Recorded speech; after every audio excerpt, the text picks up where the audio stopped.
What's going on, Team MG? Back with another performance series video. When it comes to performance and getting your horse to perform better, one of the key ingredients of that is a really good backup. That's going to help our stop, that's going to help our collection, that's going to help get our horse's butt under them. I spent some time this past year with Stacy Westfall, and just like Mr. Miyagi, she had me back up all day long. For 8 hours, I don't think she asked me for anything else other than back up. Make it better, make it more efficient, make it easier, make it where it can guide. Today's video is getting our horse to guide going backwards. By this time, you should have already watched a backing video and you have your horse backing pretty much on their own. You ask them to back and they stay wanting to back.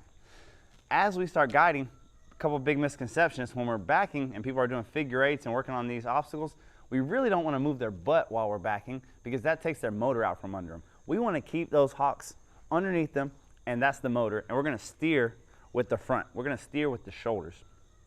So guiding backwards is very, very, very similar to guiding forwards. We're going to keep our eyes in the opposite direction they're going, so basically looking straight forward, and when we want to turn, we're going to look the opposite direction of where they want to go, and they're going to straighten up to us. It's very difficult. Everybody wants to look over their shoulder, everybody wants to look down. If you're doing an obstacle that you're looking down, you want to see that out of the corner of your eyes, but you don't want to be looking at it because that throws their alignment off and it really gets you backing up funky. Think about this as when you're backing up in your car and now they have the little TV, the little camera system there. You're sitting straight and looking at that. Well, we're going to look the opposite direction that we want to go. So we're backing up, we're looking straight, and he's going to stay straight with wherever I'm sitting.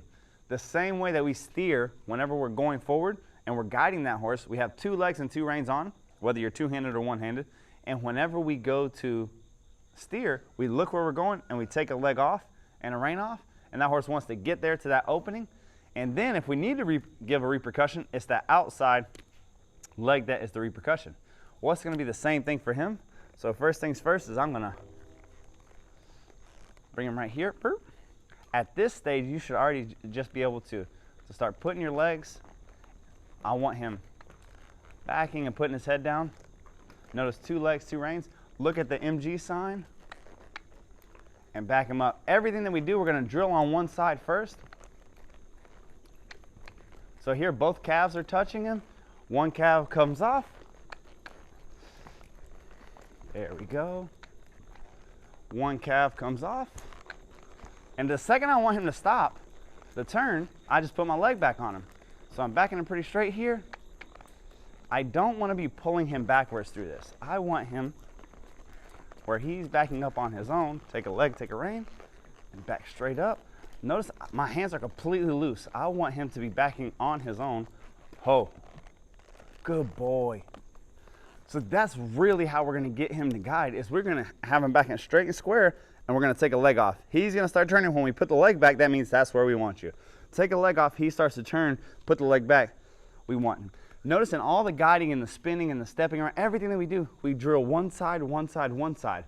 I'd rather you guys whole-ass one thing than half-ass 2 things. So for this guy, I keep changing where I'm looking. I'll back up straight, and I don't turn again. That's another thing, forward or backwards. Whenever we're working on these pivots and these turns in motion, and we start straightening the lines up and stop making a circle, I want you to be able to back straight. Once he gets straight, square, and even for a few strides, look left, make a hard turn, back up straight, square, and even, look left, make a hard turn, straight, square, and even. That's going to make him crystal clear, understand the concept of, even if we're going backwards, when I ask you to back, I need you to keep backing until I ask for something different.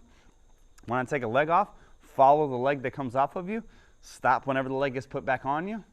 Again, you don't want to be pulling through this. If you're pulling your horse in the backup, your horse is not going to guide well backwards. If they're moving on their own and you can click and just wiggle your feet a little bit and they're backing up on their own fruition, then it's pretty easy to get them guiding backwards. But that's really the trick to get them backing up, is I want to make sure, see right there, pull on his face at all. Take my leg off. And in this stage, this is only day 2 of him backing up and guiding. So sometimes he stops for me to change directions in the backup, and that's okay, because I know very quickly, just like that, he kept with that backwards motion. And if he thinks about getting drunk and turning before you're ready, just back him up straighter. But I really like how he's reaching down, he's getting low and long in that backup. Ho. It's important that they get their head down, because the more they get their head down, the more they round up their back and they have somewhere for their back feet to go. Just like that, I did a bunch to the left. I would give him a little breather and do a bunch to the right. Very quickly, you're gonna have a horse that guides really nicely and just stays as straight as an arrow wherever you're going. And this will morph into figure eights and L's and zigzags and serpentines, because that horse is gonna be moving so easily that he's gonna be able to guide easily. If your horse is in a bind mentally backing up and he feels bunched up, the odds of you guiding him well are very little. They're not gonna guide well because they're already too busy just thinking about backing up. So before you even start this, the reason he's being so successful just in his second time trying to guide backwards is because I've been doing a lot of every single session that we have, we back a minimum, a bare minimum of 300 feet easily, every single riding session. So he's already starting to get comfortable backpedaling. The more you backpedal, the easier it is to backpedal, and he's just starting to get comfortable, so now I can start guiding him. Well guys, that's the tip of the day. I'll see you on the next video.